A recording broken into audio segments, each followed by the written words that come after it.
Lesson 10. My thoughts do not mean anything.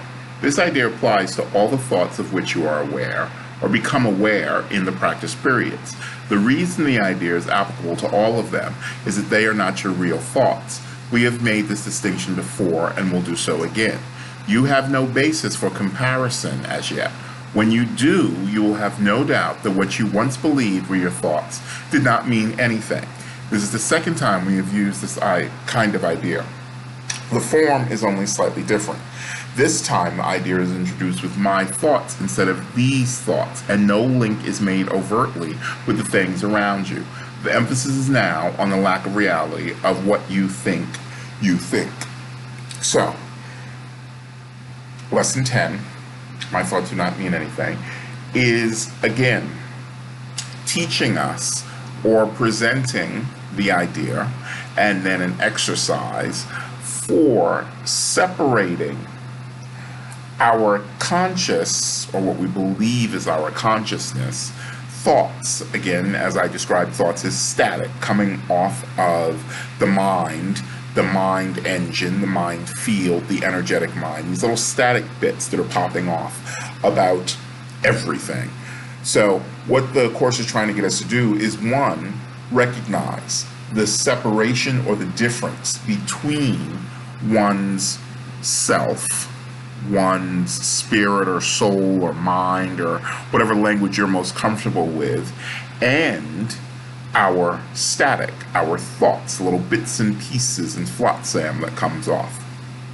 So that when you're able to see, okay, there's a differentiation, and then you're able to see how the mind has been conditioned by people around you, by the supposedly objective reality around you, that you've subjectively taken it in as the truth. So the Lord is saying, okay, first, we're not going to deal with absolute reality just yet. What we're going to deal with is that these thoughts, we have identified with the thoughts.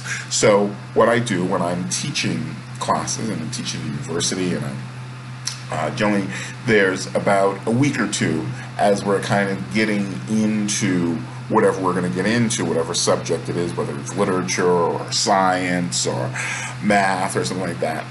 I try to teach a brief little lesson, a brief little meditation about not attaching to one's thoughts, because sometimes, lots of times, students might have a thought like, I'm no good at math.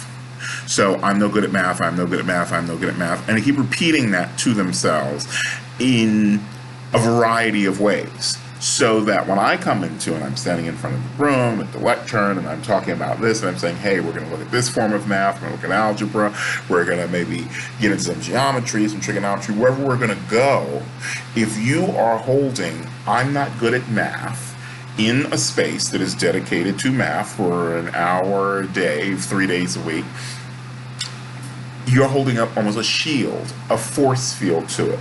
So in order to kind of help people lower that force field, I generally start the lessons with, organization, what books are going to be, what stuff's going to be, and then you are not your thoughts. Your thoughts are just static, coming off of stuff. And as lesson 10 goes into, your thoughts do not mean anything. So that what actually happens in lesson 10 is it starts giving you exercises. So what you do is you close your eyes for the exercises and introduce them by repeating the idea for today quite slowly to yourself.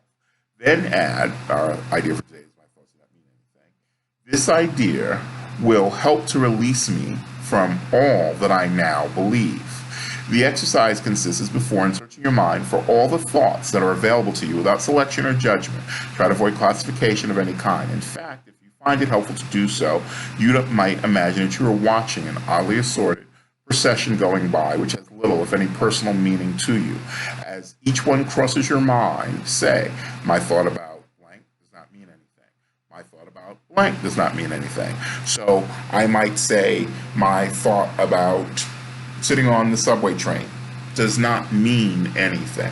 It is a conveyance. It is a conveyance for my body, and my body is a conveyance for my mind. So it really doesn't mean anything that I notice what it is. I might see somebody across the way. I'm in New York. I'm in Manhattan.